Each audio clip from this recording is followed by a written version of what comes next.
Hey, so I actually went and did the thing. As you could tell, I have gone and I switched my camera system. And this has been in the works for a very long time. It was just a matter of me taking the time to go ahead and do it. So what did I do? I switched from Nikon to Canon. And I have no regrets. Like, I'm not even going to pretend like, oh, I missed this. Yes, there's a couple things that I missed, but it's like night and day for me. So there's a lot of reasons. Main ones being that all of my peers that I work with are on Canon. So to make collaboration with them easier, I just went over and switched to Canon. For years, I've been on Nikon, and that could be a whole story. Like, the main reason that I started out with Nikon Mirrorless was when I was freshly graduated around 2018. I wanted a mirrorless camera because it seemed like the greatest thing ever, and I was obsessed. So I'm very much like a tech person. I love gear. A little bit too much, you know. I get the occasional gear acquisition syndrome sometimes, but I've gotten to the point where I've got everything I need.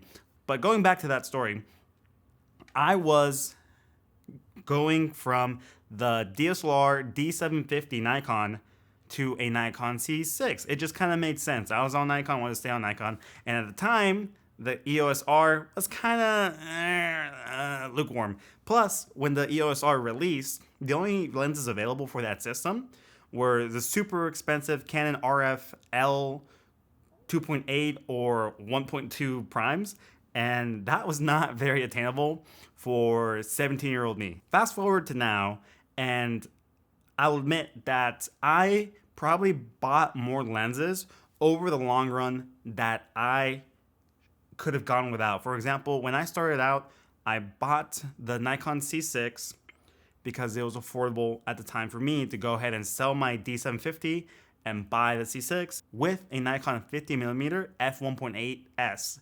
Fantastic lens, right? And since I didn't have the money to splurge out and buy a 2.8 zoom, I just kept buying primes left and right. So you can see where this is going. My journey on the Nikon ecosystem was very long and took its time, but overall, I managed to acquire a pretty decent collection of lenses. I had a bunch of primes and a bunch of zooms. So I had 24, 35, 50, 85, and even the 135 1.8 plane out, which I absolutely love using that lens, and I will miss it. And then from there, on the zoom side, I had the 14 to 30 f4, the 24 to 70 f2.8, and the 70 to 200 f2.8. Now, part of my problem does stem from the fact that I was using original Nikon C6, so the Mark I, for work. I made them work. I knew how that camera works in and out. I know all the quirks about it. I know how it behaves. I know how to expect that camera to perform.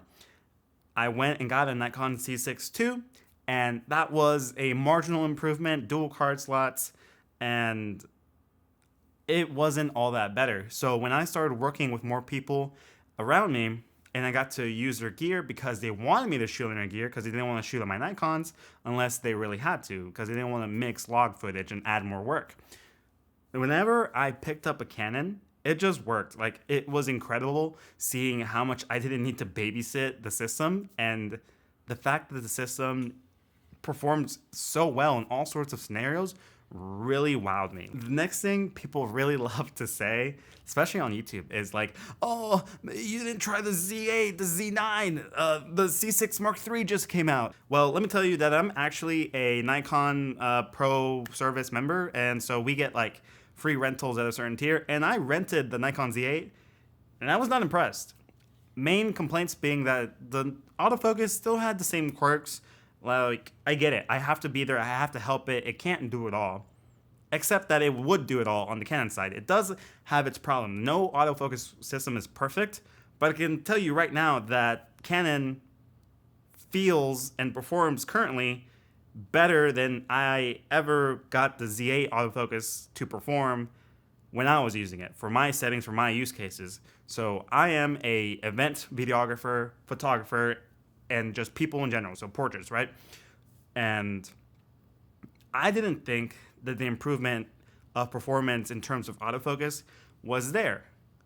So I didn't feel like waiting for the next iteration of cameras to come. I need that performance now.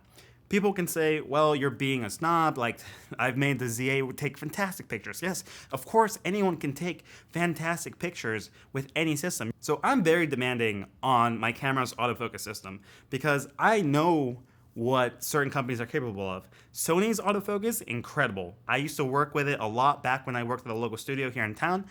I know what that system's capable of. Like, it's awesome. I've recently started working a lot more with Canon photographers and videographers, so I've got the chance to pick up their equipment, and I just noticed that it was better.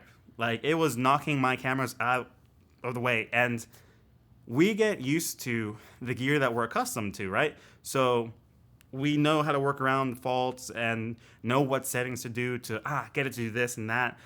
I don't want to deal with all that. I just want to turn my camera on, have it configured how I want it to do, and know what it's going to do, and not have to worry like, oh, if my subject turns their face that way, the camera's going to lose them and focus on the back and it's going to ruin my shot. Very real thing on the Nikon focus system. All sorts of flaws. I could talk about it all day long, but I'm not going to beat a dead horse. I was unhappy with the Nikon focus system, even on the Z8 and the Z6 Mark III. They are very capable cameras, and when you set them up, I'm sure most people are going to be happy with them. Now, for the very high-end users that depend on these, that make a living from these, you can't afford to just have good enough.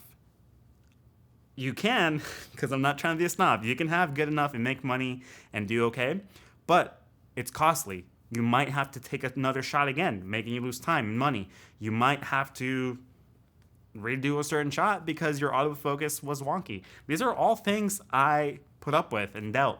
And sometimes, even on the photography side, when I was shooting on the Nikon Z6 II, I felt that my pictures weren't tack sharp. You just notice whenever you bring out a tack sharp photo onto your computer to edit, and you're like, yes, this looks incredible. On the Nikon, on the eye tracking, I couldn't ever really say that, except for 1 in every 5 images, which is not what you want. Like, 1 in every 5 images to be tack sharp is not what you want. What's happening there is that Nikon, I think, on the C6 I and the C6 II cameras are affected by like what I call eyelash autofocus, where the tracking box will be right here on the eye, but it can't tell between the pupil and the eyelash. So sometimes, depending on how you take a portrait, it could not focus, a little bit further in, except now the focus is kind of floating in front of the face. Does that make sense? That's something that I dealt with a lot. So just weird quirks from the Nikon system.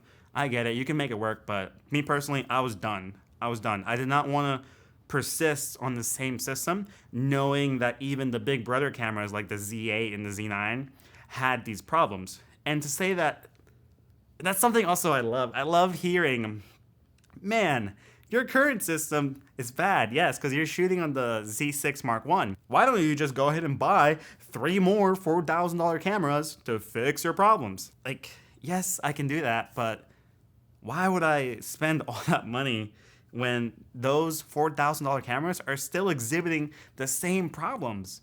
And something I've realized, and I'm just going to go ahead and say, is me as a Nikon shooter, I would go through YouTube and I found a couple people that genuinely shoot Nikon and make YouTube videos, right? So that's the criteria. Shoot Nikon, make YouTube videos, and be a working professional. Very few, but they're there.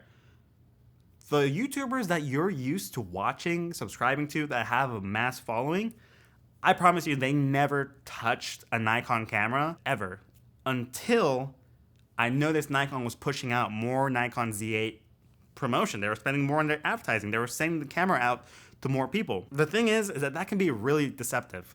It is a good camera, but you gotta point out its flaws. Whenever you have one of those, oh, no money exchange hands, I hate those. I immediately click off, because the problem is you are being paid. Having that product with you to make content on it is a form of payment. If you get exclusivity of filming with that product before the product actually comes out, that's a form of payment. You are now producing exclusive content that you can have more people come in, subscribe, watch, and make you money. So whenever people say like, oh, I didn't get paid for this, yes, you are going to be biased and you're going to have an opinion. And it kind of did pay you, because now if you want that sweet Nikon, Sony, Canon money truck to keep backing into your studio, you're going to have to be nice. and you're going to not point out the flaws like, oh, it missed this shot, it missed that shot. You're going to make a very biased review. Because if you're doing YouTube, I understand whether it's your main form of income, do what you got to do. I'm not going to hate. But it's very misleading sometimes whenever they make this content ignoring flaws and just flat out saying that, oh, this is not a biased review. Dude, if you really said that a product was bad or that it didn't live up to the expectations or that another system was better in it and did different features that that camera doesn't do, like the Z8, you would probably not get sent another product ever again. And see where I'm going with this? If you make a real critical, useful review that people can use to make an educated buying choice, and you point out the flaws, maybe you won't get the next camera.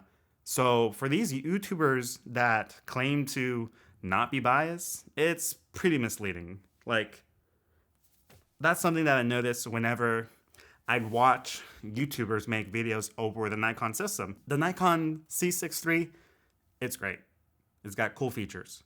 The Nikon Z8, it's got cool features. Now, one thing I want to point out, which is the biggest thing that just automatically, I don't know why I put up with this for so long, but there is no dual video recording on those cameras. You cannot record video to two cards at the same time on the Nikon Z6 III and on the Nikon Z8. That's not possible. Are they going to point that out? I don't know. I haven't watched every review video out there. Point being is that that's one of the biggest flaws with these cameras, is that they can dual record photos, but they can't dual record videos. The Canon R6 Mark II that I'm shooting on right now can dual record video internally. So I don't have to worry about what if one card fails. They argue that the CF Express format is more reliable than SD cards, which if that's the case, yeah, fine, whatever, I love that. But why not enable dual recording to multiple cards, even at a lower codec on the SD card? I just don't get it.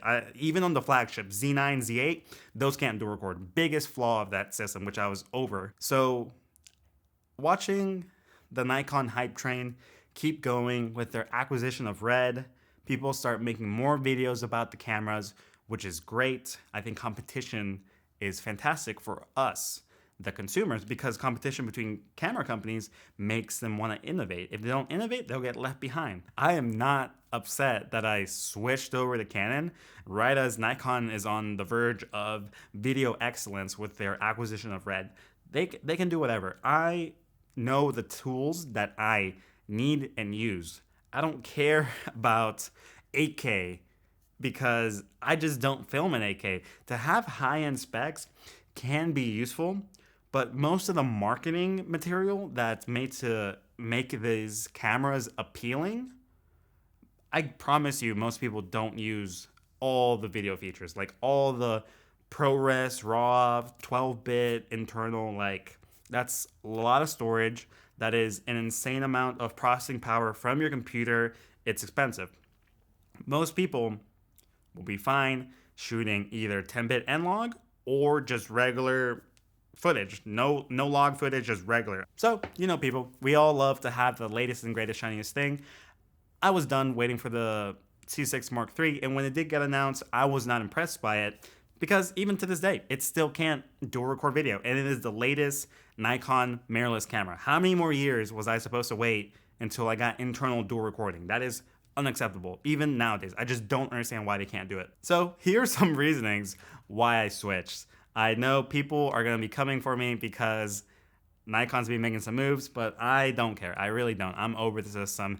The lenses were great. The lenses were fine. The system itself, it needs work. The autofocus system, as someone that makes their living from a camera, like I'm looking at the back of the screen for hours a day and I see exactly what it behaves and I'm like, oh gosh, they're about to turn that way. I'm gonna lose my, like I know all the faults on these cameras, basically. I know what to expect. I was not impressed with the Z8. I was not impressed with the Z6 Mark III. Now, it's not all sunny. There are some pros and cons to switching to any system from the previous system. So I tried to write them down here and I'm gonna go over some of the points that I thought of. So switching to Canon, positives.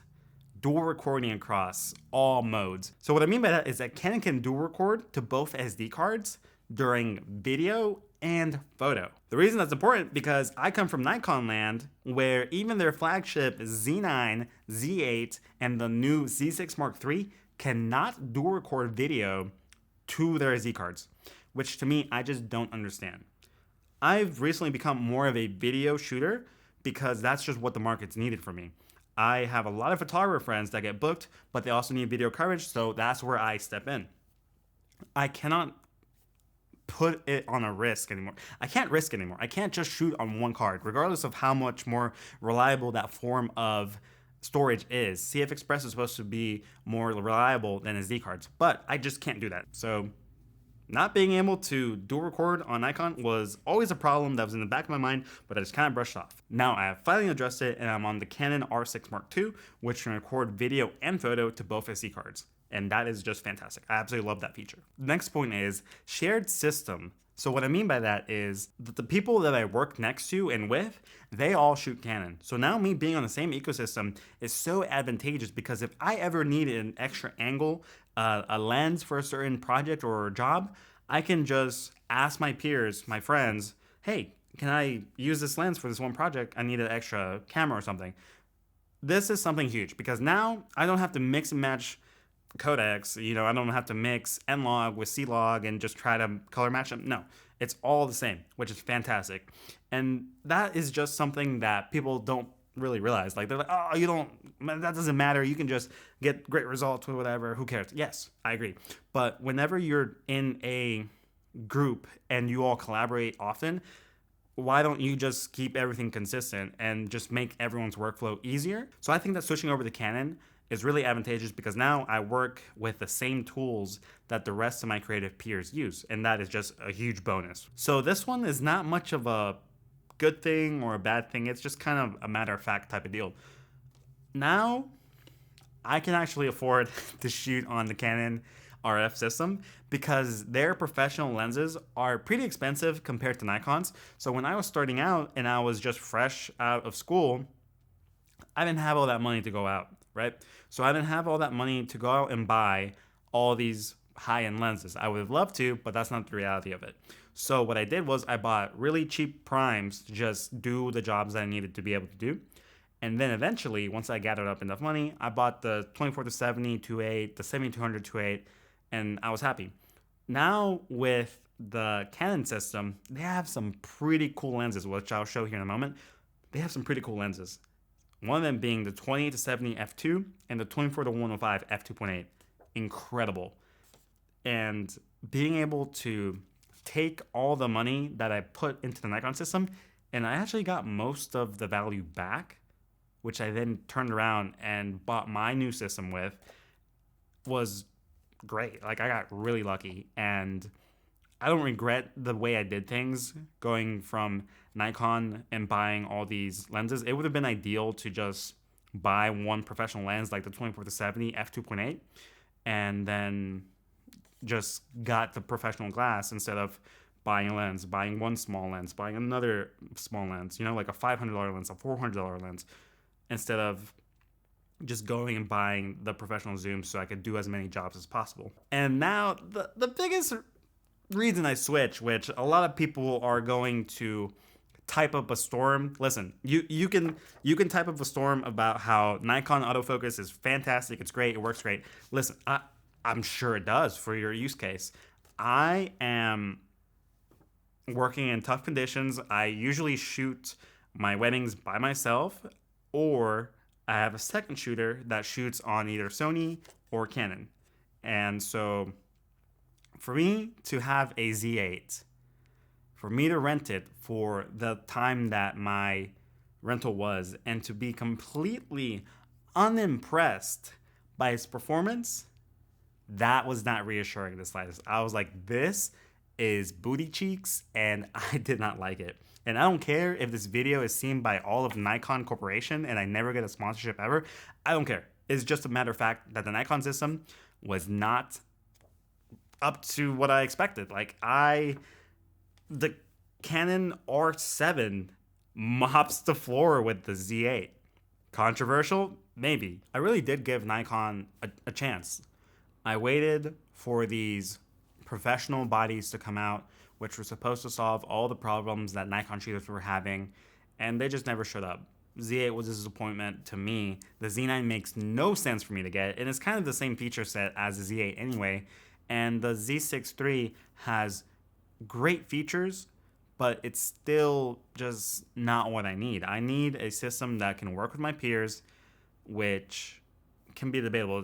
Some people don't care. I'm going to shoot on a system I like. That's fine. You can do that. I really did wait it out with Nikon because, as you can tell, I invested quite a bit of my money in the system. It did its job for the time, and I'm very happy-ish with the results that I got, but just constant problems with it. Problems that would never get better. You can't make the Nikon Z6 Mark I better through firmware. You can't make the Z6 II better through firmware. You can't make the Z8 better with firmware. You can improve it, fix some bugs, but it's going to be limited by the processor that's in there. And the biggest reason why I switched systems, which I can already feel everyone typing up a storm, I trust me, I've been through it. You can go back and look through my catalog. I've had some pretty interesting opinions on Nikon, to say the least. And this is coming from someone that actually shoots the system, or used to shoot the system. People would be like, you have no idea what you're talking about. My camera works fine. Great. I'm a wedding, an event, and portrait photographer, videographer. That's my thing. I'm glad your system works great to take pictures of landscape. I have been using that system for 6 years now, I believe. And I've been shooting on the Canon RF system for about 3 months or 4 months now. So maybe my videos weren't well made. I'll admit that. Maybe they weren't as polished with my points as they could have been. Some people in there telling me that I don't know what I'm talking about, telling me to just go buy the Z8, that it's better, buy the Z6 Mark III, it's better. Nikon mirrorless technology is going to have the same issues they've been having. They haven't been improving. I was not impressed. That's why I switched over, because I was done waiting for something to be done about the issues that I were having. They still don't have dual record. They still don't have a truly intelligent autofocus system. There's just all sorts of weird back focusing issues, and I'm done. I'm over it. The autofocusing system is much better on Canon. No system is perfect, but compared to Nikon, it to me is a huge leap. And I'm used to shooting on Nikon for the past 6 years, and just in the short time that I've had my RF system, I can tell it is night and day. It's not even close. This one might be kind of controversial, but it applies to me. Ever since I switched systems, I've been getting more work. So what I mean by that is that obviously clients don't really care about what system you shoot on. They just know you're a photographer and that you hold a big box with a lens on it. Cool. What I mean by I've been getting more work is that now that I shoot Canon, other Canon shooters now feel comfortable booking me. Compared to when I was shooting Nikon, they'd be more hesitant. My work is great. My technique is there. I know how to do a bunch of stuff, right? But matching N-Log to C-Log, or maybe saying, oh, I love the way Canon files are. You shoot on Nikon, it's not going to be the same. They can think that. Raw files are raw file to me. I agree. You can make a raw file look like anything, right? But there's just so many benefits to being on the same system.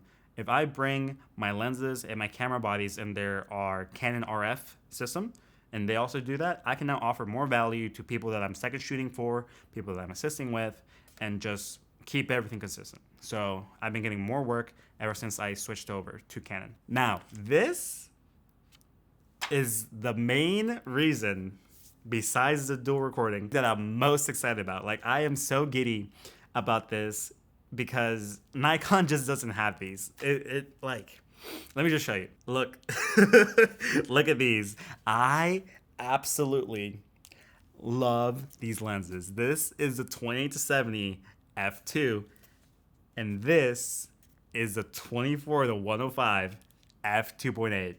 Like, oh my God, shooting on these lenses just puts a gigantic smile on my face, because these are, for one, pretty groundbreaking lenses that have never been done before, and even to this day, Nikon don't got this. I understand that Nikon has the edge on some of the more wildlife telephoto lenses, whatever. I shoot weddings and events and people, so these lenses are absolutely amazing. I'm so glad I managed to condense my collection of primes and zooms on the Nikon side into 3 lenses and not need anything else. Literally, these 3 lenses take care of everything. The 28-70 f2, the 24-105 f2.8, and the 15-35 f2.8. Those 3 lenses cover everything I do. I don't feel like I ever need more reach with the 105. And when I was shooting with Nikon on the 70-200, I almost never went above 150 millimeters when I was at an event. So I felt like I was wasting the 70-200. And on the 24-70 f2.8 Nikon, I felt like I wanted a little bit more reach past 70 millimeters. So for this lens to go to 105 at f2.8, oh my god, chef's kiss. This is fantastic. I absolutely love this part of the RF system. Probably my favorite part of it. Well, besides an actually working autofocus system. Sorry, not sorry. I will preach this until then. I'm sure the future cameras will improve, but anything that's out there is just, you can do it, but I wouldn't do it. I chose not to put up with it anymore. There's a lot of nuance to the opinions that I have and the opinions that people might have about Nikon and Canon, and maybe saying that they're equal. They're not equal. They aren't. The value that Nikon's giving is great because they don't have like a hybrid line and a cinema line. So they just throw everything onto one body, which is fantastic value for consumers. But they have faults that I'm not happy with, and that's why I switched. Now, some negatives. I obviously had to sell my Nikon equipment. That was pretty difficult. I'm not gonna lie, it was pretty difficult to sell my Nikon equipment, especially without losing too much money. You know, I had a bunch of lowballers and people that were just trying to get a deal.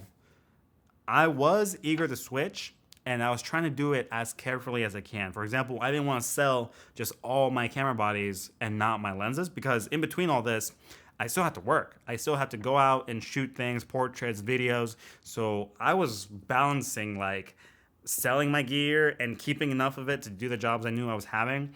I did have to borrow like a camera here and there to make it through. But overall, the whole process took me about a month. And after a month, I was fully switched over. So it was tough, but I made it work. I put the work in and it paid off. So this one has a lot of just things that add up to make it a big negative.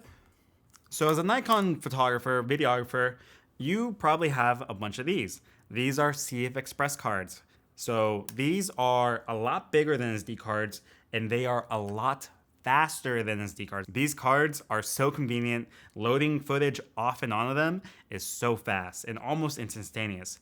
I absolutely love this media format. On the Canon side, I absolutely am annoyed by the fact that we're still using SD cards. It is very convenient. You can walk in almost anywhere and buy these in case something happens. They are very expensive per gigabyte. The price difference between SD cards and CF Express cards is just crazy. Like, I don't know why SD cards are so expensive when CF Express cards are so much more affordable per gigabyte. Like, you can buy 400, 300 gigabytes in CF Express, and it is substantially less expensive than SD cards. So I really did hate having to drop so much money on UHS-2 V90 SD cards. Now, those that are tech savvy are going to notice that you don't really need V90 cards on the R6 Mark II.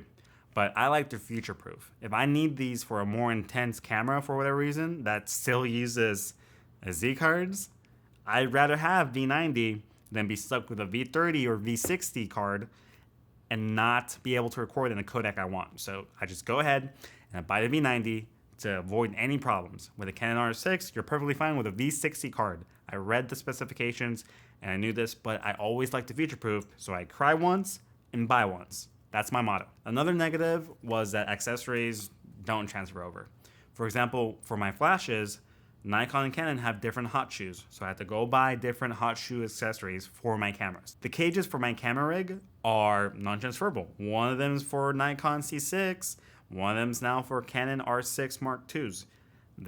I still have them over there, the Nikon ones. They don't do anything. I've been trying to sell those, but like, yeah, had to buy all the new small accessories like batteries. Oh my gosh, I'm so glad I got my system at the time that I did.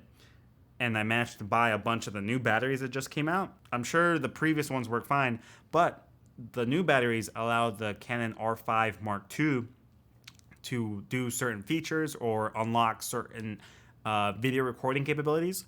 So the chances is that that's also going to happen to the R6 Mark III. Don't quote me on that. I don't know anything. I'm just making an educated guess. So with that in mind, I'm glad I got into the system at the time that I did, so that I could go ahead and I can buy the new batteries for Canon rather than stocking up a bunch of the old ones. And womp womp, a new battery just came out, and odds are they're not going to be fully supported by the next iteration of the Canon R6. So good timing. Still annoying, but small thing. Probably one of the biggest cons that comes with switching is just Canon as a company. There's no other way to say it. We saw it when Canon banned and refused to let other lens manufacturers use their camera mount. Like, why would you do that? I understand they want to sell more Canon RF glass, but that's not a good look. I don't know if they went back on the decision or not, but that made headlines because I was shooting Nikon, and even I heard about that. So now that I'm on the Canon boat, knowing that third-party manufacturers aren't allowed to use the mount, that doesn't really bother me because I'm just going to use first-party glass. I went out of my way to switch over systems. I'm going to buy the lenses that are designed to work with the cameras as best as possible. If I'm troubleshooting and I can deduce whether it's a camera issue or a lens issue, where if you have a third-party lens, maybe there might be some weird quirks, and at any time when Canon feels like it, they could just drop support for their mount on the third-party lenses, and now your lenses are dead. So I just don't want to deal with all that weird stuff regarding third-party lenses. It sucks. I know a lot of people don't want to spend the money on RF lenses, which makes sense. 2 of those lenses are valued at like $3,000.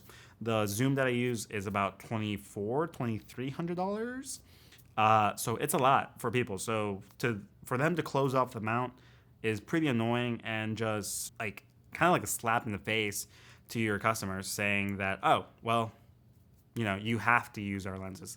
It's kind of giving the same vibe as printer companies. Like, you have to buy our ink. Like, you can't use more affordable ink because you got to use ours, because that's just the way it is. So that definitely sucks. Then there's also the Canon Cripple hammer. The Canon Cripple hammer, to me as a Nikon shooter, was probably the funniest thing, because I felt so smug about how much value I was getting out of my cameras. I was like, the Canon Cripple hammer, damn, sucks for you all.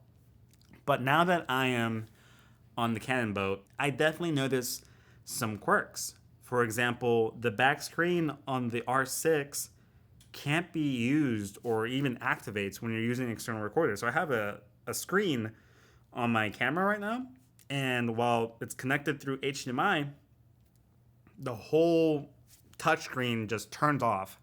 The Nikon Z6 Mark I from 2018 can operate both an external HDMI signal and keep the camera on. Where I'm going with this is that, for example, even a camera like the R5 fixes that problem.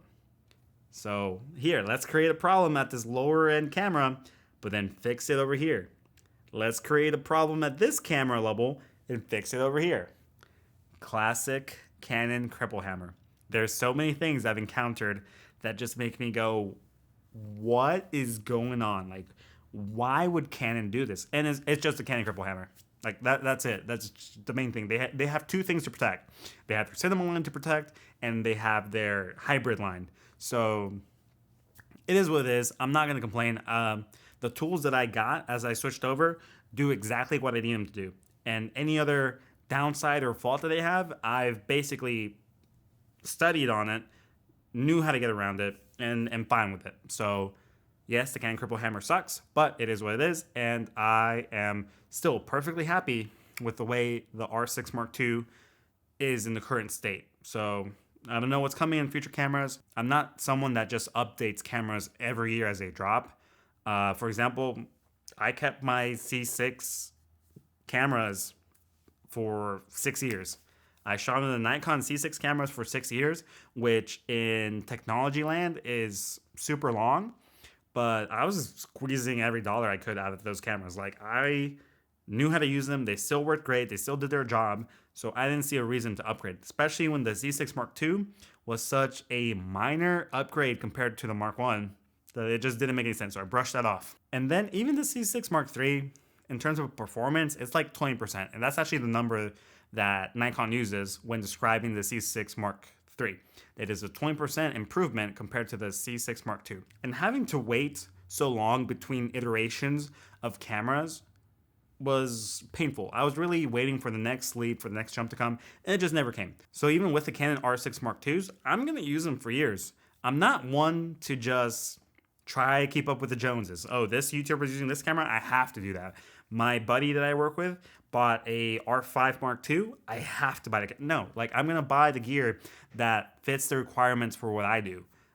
Just because it exists and it's shiny and new and can shoot 8K 120 full frame with 1,000 gigafarts a second. Like, no, I don't care. I just buy the gear that I need. And most of the time, it's the cameras that fall between $2,000 to $2,500. That's my sweet spot in terms of features and performance and stuff that I actually use and features that I need. So just to wrap all that up, Canon as a company can be a pain to just like, why did you do this? Like, the camera would have been perfect if you just added this feature or did this. Like, this feature already exists here. Just trickle it down over here. But no, it's because they want you to buy that feature that you need. And it's pretty annoying. But overall, I like the products enough. You know, it's not that much of a problem, but there's just certain things that Canon does that makes people not happy. So it would seem like I talked about everything that I have on my list. I'm sure there's a couple more things I would probably want to talk about over time. I just don't have time to talk about it all in this video. Obviously, I just wanted to get the news out there that I did switch systems, and I'm very happy to have finally switched systems. A bunch of my previous complaints were addressed, and I don't regret switching systems at all. I think my switch to Canon was more of a vertical one rather than a horizontal one. There is a lot of advantages that I have now that I'm on the RF system, and you can make incredible work with whatever camera you have. I'm sure the Nikon shooters will let us all know that they shot Nikon and that they do incredible work with the camera that they have, the C6 Mark I, C6 Mark II, C6 Mark III, Z8, whatever. Great. I'm so glad that the system does all the things you need and it's perfect for you. I really am. Like, that's not even sarcasm. Like, I genuinely mean it. But for me, it was not doing the things I needed it to do. And there are so many benefits to me now being switched over to Canon. Now, for the Canon people, I just want you to know that this isn't made to be like, oh, other Canon shooters are the best. Like, no. A tool is a tool. And the fact that is that just the convenience of all the people I work with having Canon made me switch over to Canon. And if the people I work with day in and day out, month to month, shot on Sony, I would have bought Sony cameras over Canon. And if all the people that I work with shot Nikon, well, wake me up because I'm dreaming, because there's no way that a bunch of people are shooting Nikon. Like that like the general populace usually shoots with Canon. That's just what people go with. So for me, I only met like maybe one other Nikon photographer in my city. I'm sure there's a lot of other enthusiasts or people that are just starting out, but like working professionals that constantly get work, either Sony or Canon. And I'm not saying you can't do it with Nikon, but these are people that I know in my city. And there was no one. I was the only one. I was the all ball out, and I was causing inconveniences to my peers by shooting on Nikon. It really is an inconvenience where we can't mix and match cameras. I couldn't pick up their cameras and know how to do certain things. So now that I'm on the same system, all those problems are eliminated. And for me, I have no problem switching again to whatever I need in the future. Cameras are tools, And I get that there will always be tribalism over like, oh, Nikon's the best because we all shoot Nikon and you all suck. And Sony's the best because we have the best autofocus system and we have all these great lenses. Yeah, like I get it. Like there will always be people on any side, anywhere, even even Panasonic people, even people that shoot Panasonic will like be like, our camera's the best. Fuji people, our camera is the best. Whatever you shoot on is the best camera because that is what's available to you. Just go out and make stuff. Whenever you find a limitation, decide if that feature is breaking your workflow or making life harder for you. Which on the Nikon system, some of the faults that I had were making my life harder or causing me to miss shots, which is basically being unable to fulfill my job as a videographer, photographer, especially for weddings. Let's not even open that can of worms. But like, the best camera is the one you have. And I'm just making this video just to say why. Like, why did I switch over to Canon? Dual card slots. My peers and people I work with shoot Canon and expect Canon files, Canon C-Log. The lenses that Canon has are incredible, and Nikon doesn't have those. They are expensive, but they're well worth it because I can pack one lens instead of packing 3 or 2. And the fact is that I'm just in a better spot than I was before shooting Nikon. So I encourage good, constructive discussion in the comments. I really do want that. I've had events with the Canon system and I made mistakes because I'm not as experienced with Canon. And that part, it's my fault because I have not had the camera for long enough and I've practiced, but being on the shoot is not the same thing as watching a tutorial or like being in your kitchen and testing the autofocus, doing this and that. There's definitely been a learning curve, but I'm sure once I get it down, this camera will be fantastic. And I'm not tripping. I'm not going to be like switching back and forth every month like some YouTubers are. I keep it real. I hate wasting people's money. Like I would never want to do that. Listen, the people that do YouTube for a job are going to tell you what's most beneficial to them. And if that means telling you that Nikon is the next greatest thing because Nikon reached out to them and said, hey, here, look at our camera. We're not paying you, but you can look at it. That person is incentivized to say positive things because this person's seeing dollar signs. And I get it. Get that bag. Get your money. Get paid. But just know that sometimes these YouTubers will be making videos and it's sponsored and they don't tell you it's sponsored. Maybe it's hidden somewhere throughout the video for like a second, or maybe it's in the caption somewhere. But you just gotta be careful. I've been seeing a lot of Nikon love, which is definitely warranted, but like, where was that? You know, where was that? The Nikon Z8 came out quite a bit back. Why are we just now seeing all this positive content, you know? Honestly, like, I don't know why I'm getting so riled up. I think it's just the fact that it's just misinformation, like deceitfulness. And even when I was pointing out flaws in the Nikon system, people were telling me I didn't know what I was doing.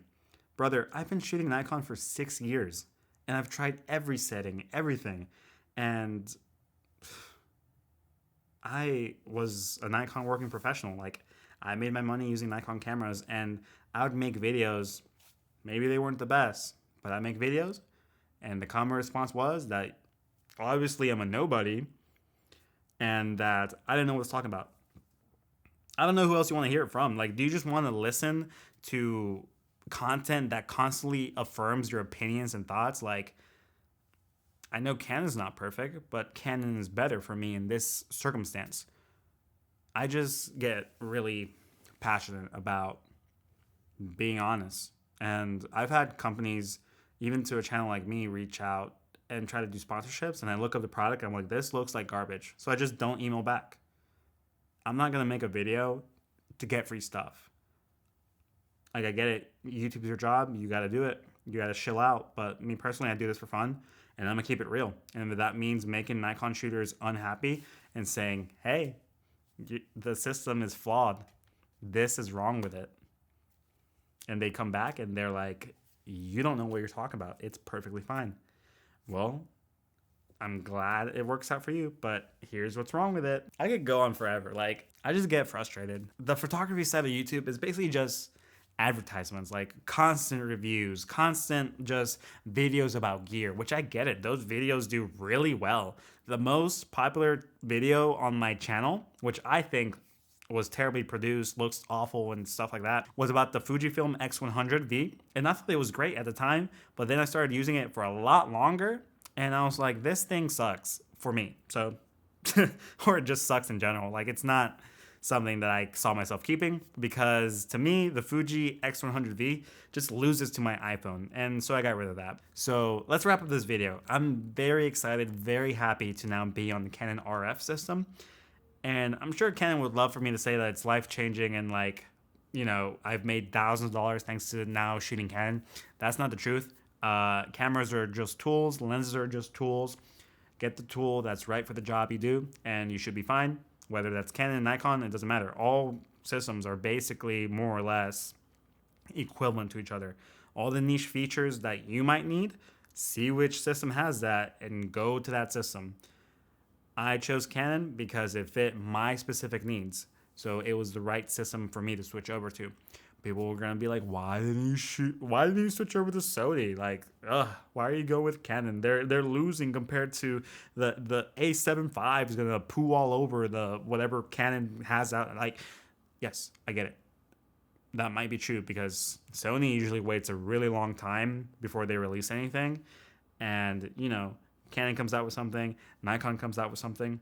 But then Sony is like, boom, we just jumped over y'all by generations. I get it.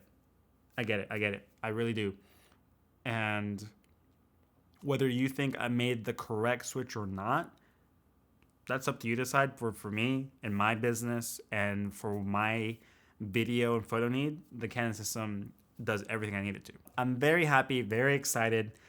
I'm glad I made the switch. I don't regret it at all, and I can't wait to use my Canon system more and more and make more videos on it. I love coming on here and just sharing my thoughts or making a video showing the process. Thank you all so much for watching. If you enjoyed this video, consider leaving a thumbs up. If you want to see more videos like this, consider subscribing to the channel. My name is Justin, and I'll see you in the next video. See ya.